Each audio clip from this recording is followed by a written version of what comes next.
Assalamualaikum warahmatullahi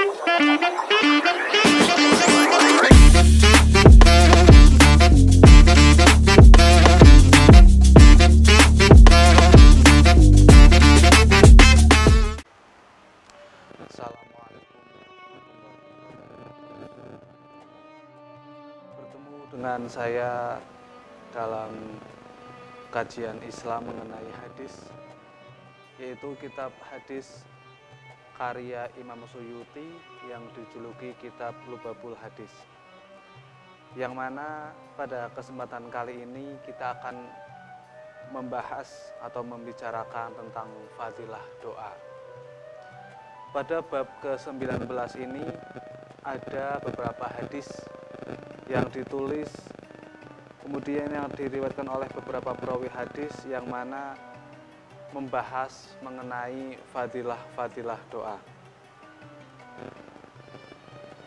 Bismillahirrahmanirrahim. Qala Nabi sallallahu alaihi wasallam, ad-du'a'u mukhul ibadah. Jadi pada hadis yang pertama ini diceritakan bahwa Nabi Muhammad SAW bersabda, ad-du'a'u mukhul ibadah. Yang namanya doa adalah intisari daripada ibadah. Sebagai contoh, sholat. Seperti kita ketahui bahwa sholat secara istilah itu adalah doa.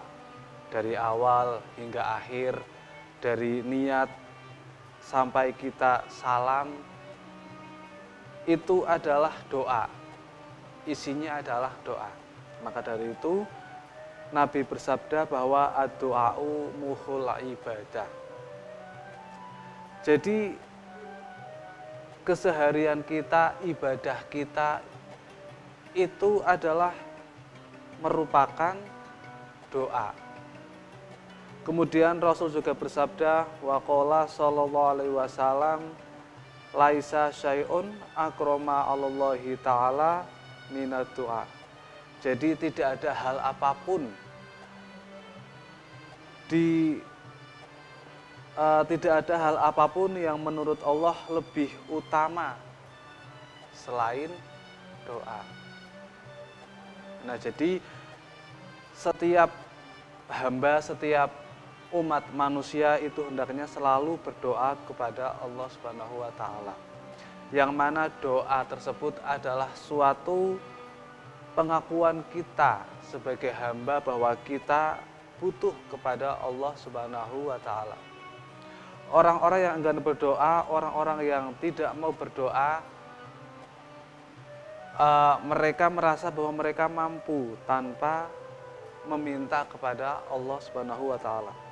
Walaupun tanpa berdoa, tanpa meminta, Allah sudah tahu kebutuhan kita, Allah sudah mengetahui apa yang kita inginkan, tapi sebagai hamba, sebagai makhluk, hendaknya kita selalu meminta kepada Allah dengan cara berdoa, agar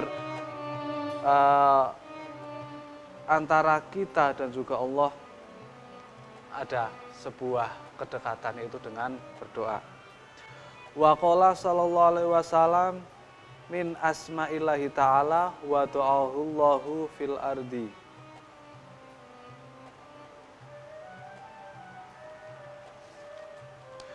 Mohon maaf.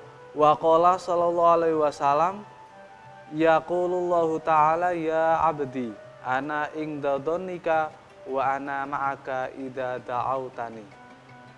Kemudian dalam hadis lain Nabi bersabda, yang mana hadis tersebut adalah hadis qudsi, hadis yang diturunkan langsung oleh Allah kepada Nabi Muhammad SAW.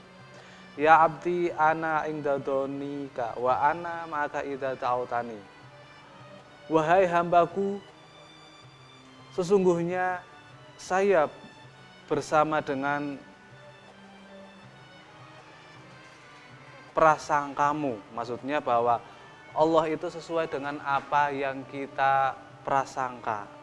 Prasangka buruk ataupun prasangka baik, maka sesungguhnya itulah yang dikehendaki, yang dilakukan oleh Allah Subhanahu wa taala. Kemudian wa ana ma'aka idza da'autani, dan sesungguhnya saya bersamamu ketika engkau berdoa kepadaku. Itu kata Allah Subhanahu wa taala. Jadi Allah itu bersama orang-orang yang berdoa, orang-orang yang meminta kepadanya. Itu merupakan hadis yang diriwayatkan oleh yang dibawakan oleh Nabi Muhammad yang langsung diturunkan oleh Allah Subhanahu wa taala. Jadi yang seperti yang saya katakan tadi, doa merupakan suatu media untuk kita bermunajat, untuk kita mendekatkan diri kepada Allah Subhanahu wa taala. Maka sebaiknya sebagai umat yang lemah, sebagai hamba yang butuh kepada Allah, senantiasa membanjatkan doa kepada Allah Subhanahu wa taala. Kemudian dalam hadis lain, waqala sallallahu alaihi wasallam, malam yad'ullaha ta'ala yahdab alaihi. Barang siapa yang tidak meminta atau tidak berdoa kepada Allah, maka Allah akan bendu, Allah akan ghadab atau Allah akan marah kepadanya. Rasul bersabda demikian, bahwa orang-orang yang enggan atau orang-orang yang merasa tidak butuh dengan Allah, orang-orang yang merasa tidak butuh berdoa kepada Allah, maka Allah akan marah kepadanya.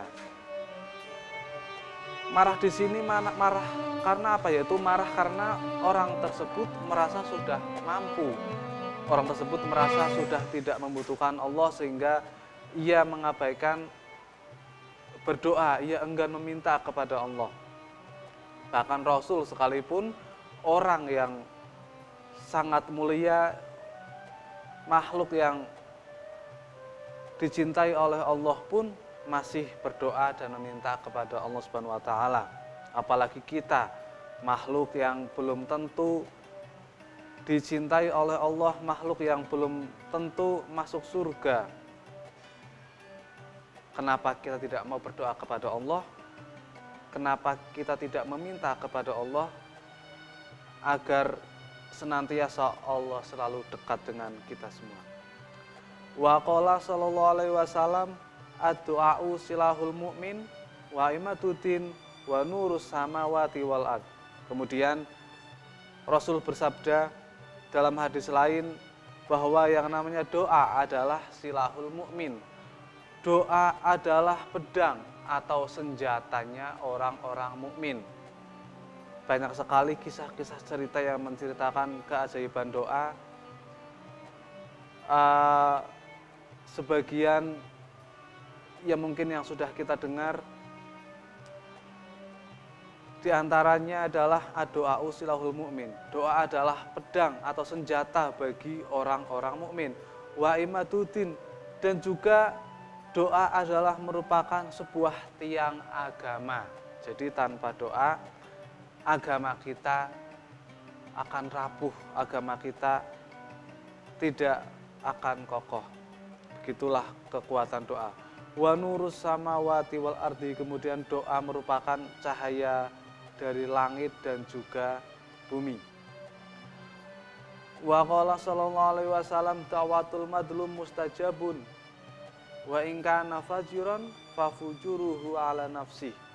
Kemudian dalam hadis lain Nabi bersabda, da'watul madlum mustajabun, bahwa doa-doa orang yang terdolimi merupakan sebuah doa yang mustajab.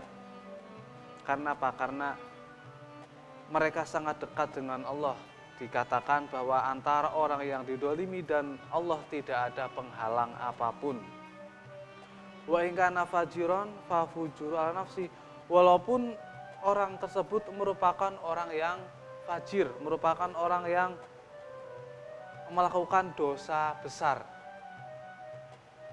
Walaupun demikian, doa mereka sebagai orang yang madlum adalah mustajabah atau sangat dekat dengan Allah, sangat mungkin untuk diijabah oleh Allah Subhanahu wa taala. Kemudian sebagai tambahan bahwa hendaknya ketika kita berdoa kita senantiasa membaca sholawat kepada Nabi.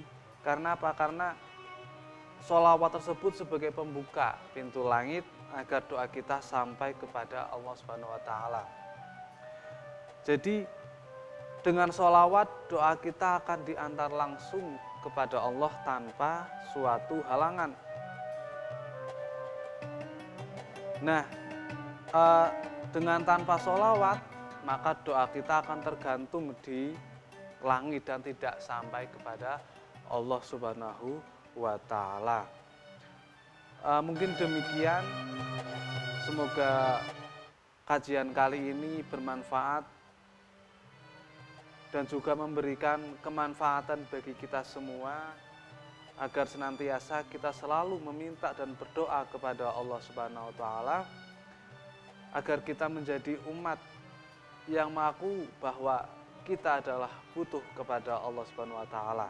Karena sesungguhnya makhluk itu selalu membutuhkan kepada Sang Khalik, kepada Allah Subhanahu wa Ta'ala. Demikian dari saya, kurang lebihnya mohon maaf.